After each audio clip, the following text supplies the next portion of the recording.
Salut tout le monde, c'est Miss Cupcake.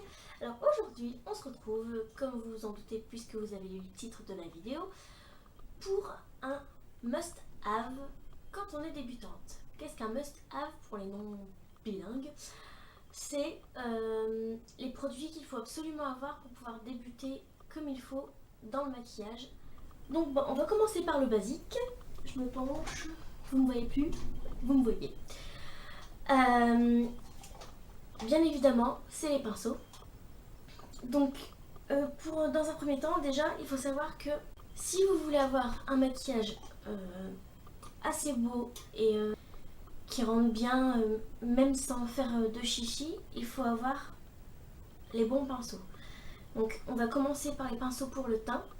Donc, tout simplement, ce qu'il va vous falloir, c'est, premièrement, un pinceau pour le fond de teint. Donc, un pinceau qui est plat, assez fourni, mais pas trop rigide non plus.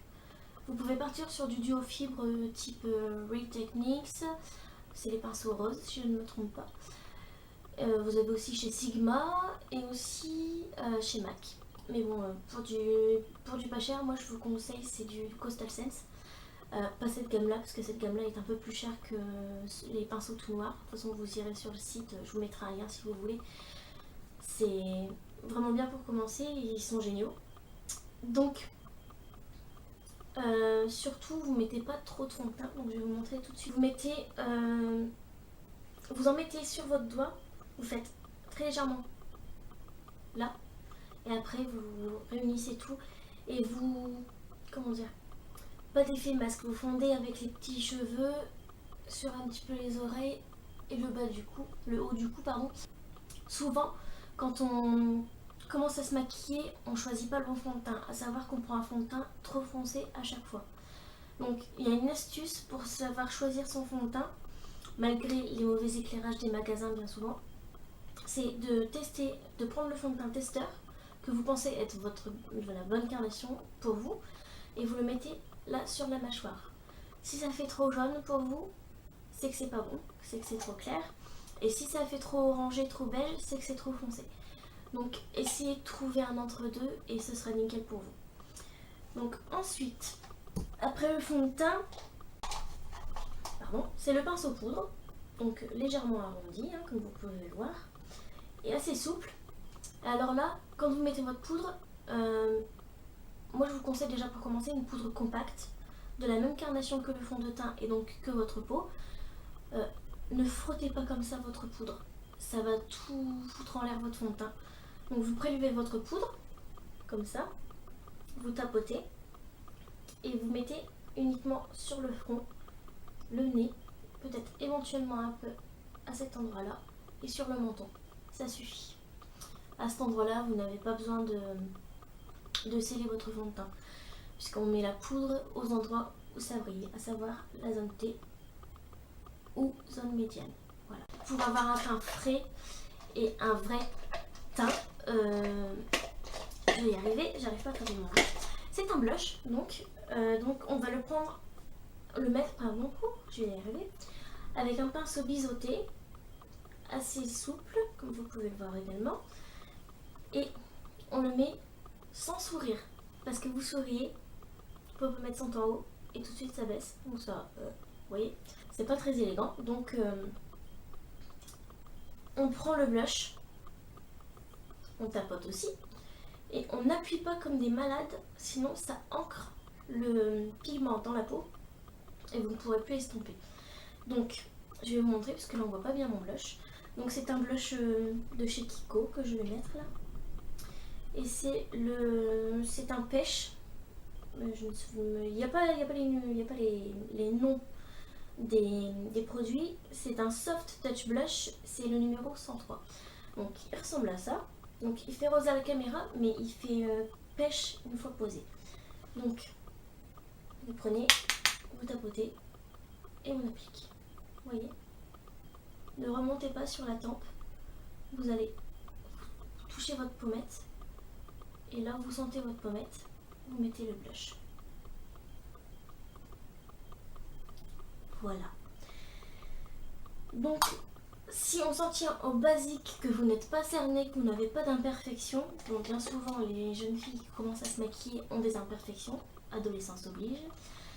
Donc moi ce que je vous conseille c'est de mettre, si vraiment vous avez des cernes fort marquées, comme ça peut être mon cas, si vous avez regardé mes tutos précédents, vous allez voir que j'ai des cernes quand même balèzes.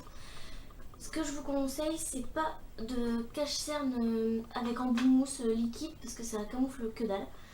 Donc moi ce que je vous conseille c'est des fards crème comme ça, spécifiques pour le teint et les corrections. Donc si jamais vous avez des boutons, vous mettez un tout petit peu de verre que vous estompez bien avant de tout faire. Donc vous mettez votre crème hydratante, oui, parce que si jamais vous avez la peau, pas la crème, déshydratée, si vous avez la peau déshydratée, mettez une crème hydratante type Nivea Soft, elle est très bien. Et ensuite, vous mettez sur vos boutons rouges ou imperfections rouges, rougeurs en tout genre, un petit peu de verre, vous estompez bien au doigt. Et après, vous mettez un cache-cerne, une teinte, juste une teinte plus claire que votre carnation naturelle. Ce qui va avoir pour effet aussi d'illuminer un peu le visage, le regard. Alors, souvent, ce qui est vrai, on dit qu'il faut un type d'anti-cerne par couleur de cerne. Donc si vos cernes sont dans les sous-teintes bleutées, même violacées, prenez je sais pas si vous allez bien voir, prenez un cache-cerne qui a une sous-teinte un peu orangée. Ça va hyper bien camoufler, donc un peu comme celui-là. Ça va vraiment bien camoufler, d'ailleurs il n'y a qu'à voir. Mes cernes sont à la limite du violet noir, hein, faut savoir. Donc vous voyez, on voit que dalle. Donc c'est parfait. Pour vraiment le côté débutante et tout ça, vous n'avez pas besoin de contouring, etc. Commencez dans le soft. Parce que si vous passez d'un visage pas du tout maquillé d'habitude à un trop gros maquillage, ça va choquer plus d'une personne, à commencer certainement par vous-même. Il n'y a qu'à voir, ma copine Elisa avec qui j'ai fait le tuto Silver et Prune n'a pas du tout l'habitude de se maquiller. Donc quand la première fois que je lui ai fait un smokey eye sur un yeux marron, smokey eye noir, je peux vous dire que ça lui a fait un certain choc et assez proche aussi. Ça se comprend parce que ça fait vraiment paf. Ça fait ressortir la couleur de l'œil et c'est super sophistiqué quoi. Donc allez-y mollo. D'ailleurs on va venir à propos des yeux. Donc on a fini le teint. Donc pour les yeux, on va venir avec principalement 3 pinceaux. Il en faut un tout petit et plat pour mettre un fard clair, non coloré, légèrement rosé, très légèrement rosé ou très légèrement doré. Tant que c'est une couleur proche du pâle, même si elle est colorée, pour mettre en coin interne, comme vous pouvez voir, ça brille légèrement. J'ai mis un espèce de champagne doré au coin interne et sous le sourcil. Donc sous le sourcil, c'est de là à là. Ne pas en mettre sur la tête de sourcil, sinon vous allez gâcher vos reliefs. D'ailleurs, plus tard, quand vous voudrez vous mettre au contouring, il faudra travailler de là jusque là. Après, cela dépend de la forme de votre nez, évidemment. Et donc ensuite, je vous remontre le pinceau. Donc il est vraiment petit, hein.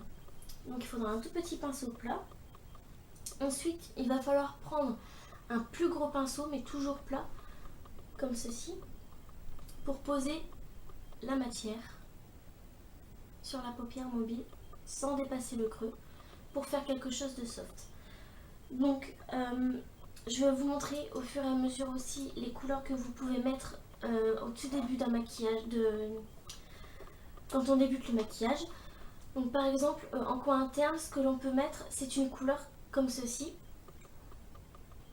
Vous voyez, bon, elle paraît un peu jaunâtre là, mais elle est légèrement rosée en fait. C'est très léger, c'est légèrement irisé, très légèrement irisé. C'est parfait pour le petit pinceau en coin interne et sous le sourcil, après la tête de sourcil jusqu'à la queue du sourcil. Ensuite, avec le grand pinceau plat, ce qu'on peut faire, c'est prendre une couleur assez neutre dans ce style-là. Vous voyez? Ouais, elle fait pas très neutre là. Non, c'est celle-là, c'est pour ça. Donc, assez pâle. Je vais vous la swatcher. Elle est tellement pâle que vous ne verrez rien. Donc, c'est vraiment de la couleur de votre paupière. Et ensuite, vous allez avoir besoin, de façon très légère, d'un pinceau estompeur si vous voulez travailler le creux avec une couleur plus foncée. Et c'est un pinceau estompeur assez fluffy, donc c'est-à-dire assez dense, non pas assez dense, assez touffu, d'où le mot fluffy, c'est ce que ça veut dire, qui va venir estomper le creux de paupière, pardon, j'ai du mal, mais en frôlant la peau. Et vous, je vais essayer de vous montrer comme ça, vous frôlez, vous ne faites pas ça, vous frôlez, voilà. Et donc, avec ce type de pinceau et le type de maquillage, vous pouvez venir prendre cette couleur. Donc, celle-ci sur la paupière mobile et celle-ci dans le creux de paupière. Pour venir faire un ombrage discret et qui est à la base naturelle, qui vous mettra les yeux en valeur de façon tout à fait soft et très élégante. Pour un début, c'est vraiment pas mal. Et ensuite, si jamais vous aimez ça, ça met vraiment les yeux en valeur, c'est le crayon colle noir que vous mettez en muqueuse. Doucement, appliquez-vous pour ne pas déborder sur les cils, parce que là, c'est la catastrophe. C'est une merde à nettoyer. Si vous faites une bavure ou quoi que ce soit, bien souvent, les fards sont tellement gras et qui sont tellement difficiles à retirer que vous allez devoir vous démaquiller totalement et devoir tout refaire à zéro. Donc si genre avant de partir au lycée vous n'avez pas le temps de vous maquiller forcément pendant une heure, à moins que vous vous leviez hyper tôt, enfin soit, ça va être un peu chiant. Donc soyez prudente, ouvrez bien la muqueuse et faites doucement, voire même par petits traits, pour pas irriter la muqueuse et ne pas vous faire trop cligner et vous faire pleurer l'œil. Auquel cas, on reviendrait là au point zéro également. Donc encore une fois, si vous êtes blonde et que vous n'avez pas l'habitude, enfin si vous avez les cils super clairs et que vous n'avez pas l'habitude de vous maquiller, ne mettez pas un mascara noir, prenez un mascara transparent, ça fera le même effet de cils éparpillés et de longueur, sans pour autant que ça fasse noir d'un coup. Donc vous pouvez prendre n'importe quel mascara transparent chez Tati ou anciennement Gigastore, s'il y en a qui connaissent. Tous ces trucs-là, vous pouvez très bien prendre à ces endroits-là.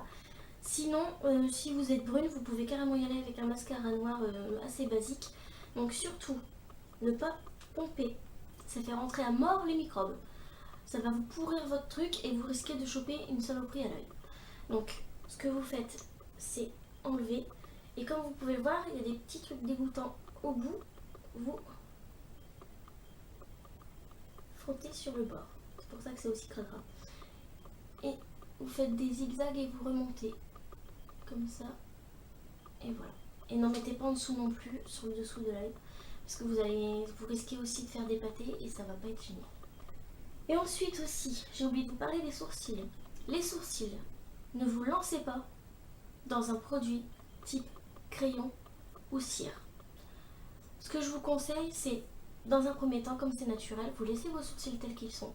Vous prenez un petit goupillon qui est aussi sur plein de sites et même en magasin, ils peuvent en vendre.